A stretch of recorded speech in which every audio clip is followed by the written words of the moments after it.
Hey, this is Lance over at Hobbypreneur Outdoors, and I'm going to show you today how I take a carving that I've completed and I'm going to stain it and I'm going to finish it so you can see how it's done on a gun stock. Stay tuned, and if you have any questions on what I do, don't forget to put your questions down in the comments. Let's go.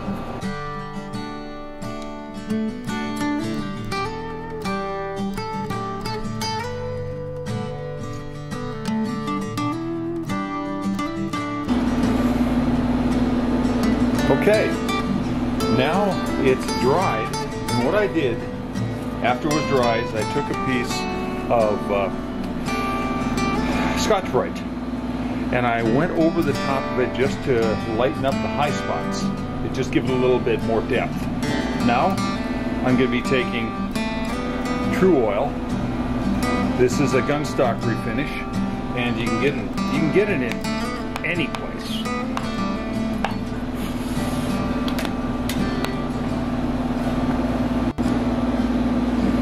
Get it a lot of different places. Tru-Oil. Now what I'm going to do is I'm going to take a brush and I'm going to just brush it on liberally.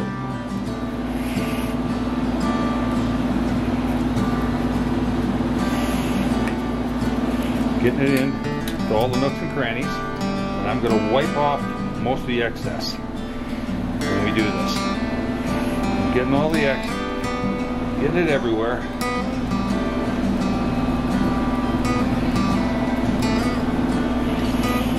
Make sure, especially in the basket weave, that I'm getting it down in to the little holes in between each weave, into the little divots between each leaf. And then I take a paper towel and I wipe off the excess. Now, another thing you got to do is you've actually got to tap it a little bit. Make sure you're getting the excess out of the holes there. Funny thing about this particular finish is it is going to be a dull finish with the first one, with the first coat. The second coat, it'll be a little bit sharper, or a little bit shinier. Third coat, real shiny. If you do 4 coats, you're going to have a gloss. I usually do 2 coats because I like the contrast between a shiny stock and a semi-shiny, or should I say, a semi-gloss engraving. So we do 1 coat, and then I'm going to let it dry, and then I come back and do another coat. I'll show you it all after I've done the full coat through the entire stock.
Outside, a little bit of breeze.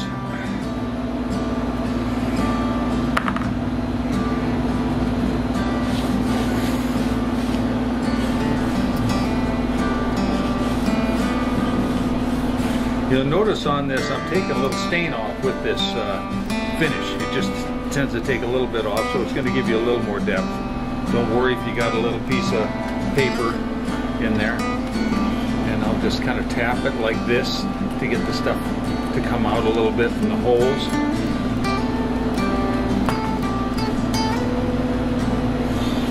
Okay, now I'm going to get a new one, and I'm going to go over the entire new paper towel, and I'm going to go over everything one more time.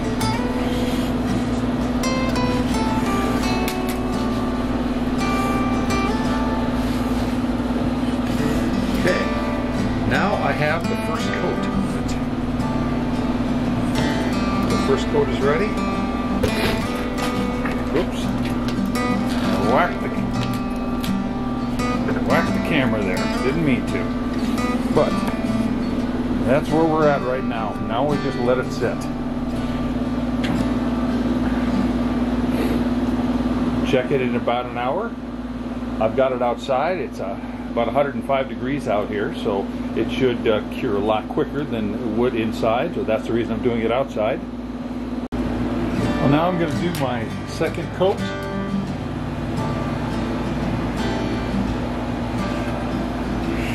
Of the Finish, which is the True Oil by Birchwood Casey. This time I'm diluting it by a 50-50 with some mineral spirits, just to make it smooth out a little bit, just don't want it gunky at all.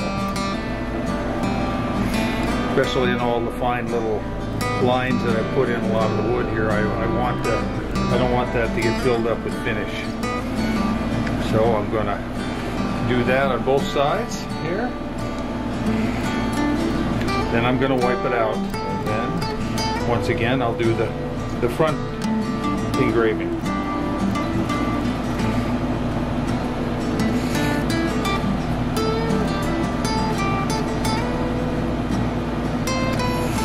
Okay.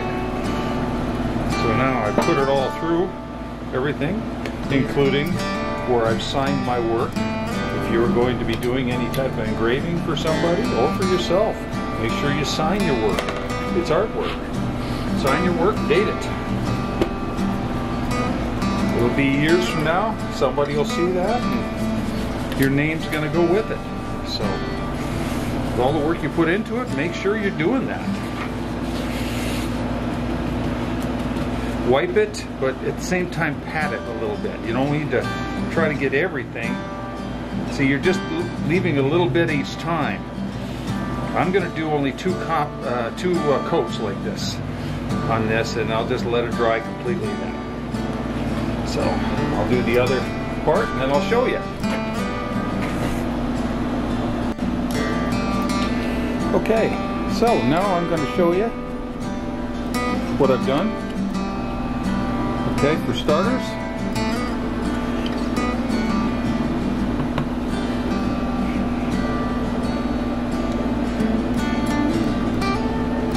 that is one side.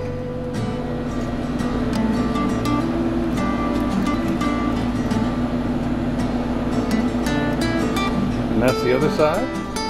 So you notice there is a little bit of area where I told you I used that Scotch-Brite pad to bring out a little bit of variation in the color. And you'll see it's the same here.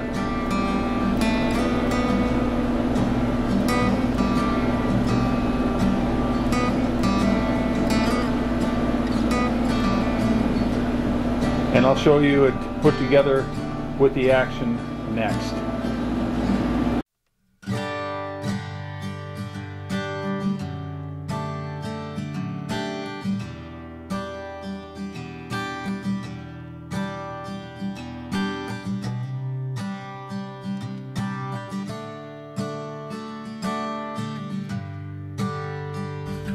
Okay, well, we got the new rifle all put together like I said I was going to do.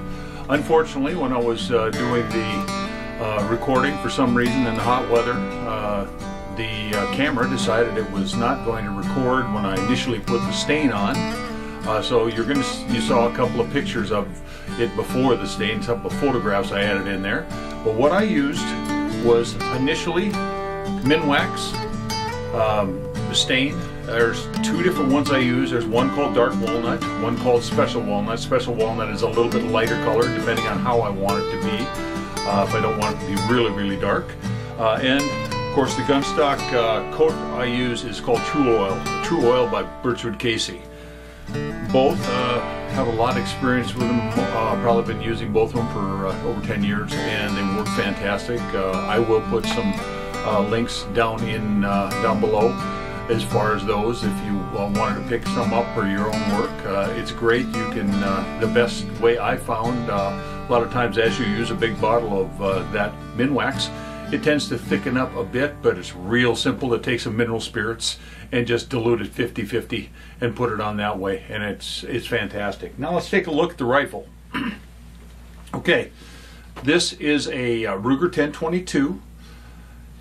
It is a full stock model, walnut. Most of the time when you see a Ruger 10/22, it's made with hardwood of some unknown origin that's stained.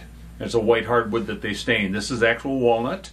You can see we did the grip area.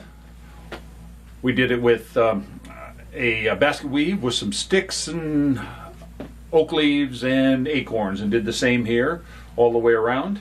And it's a nice little plinking gun. It's going to be a plinking gun more than anything else. It's a lot of fun. There's been millions, and I guess probably over 10 million of these 10/22s made. I put a Leupold scope on it, so it's going to be a fun little rifle. I've never had one.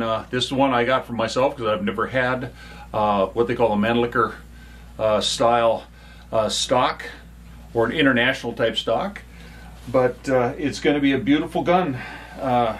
Beautiful gun for fun. And as I mentioned, make sure that when you're doing your carving, make sure you also sign your carving. It's really important because you put this artwork together, it's going to last way beyond your time on this earth, so you might as well have your name on it so other people can know who did the work.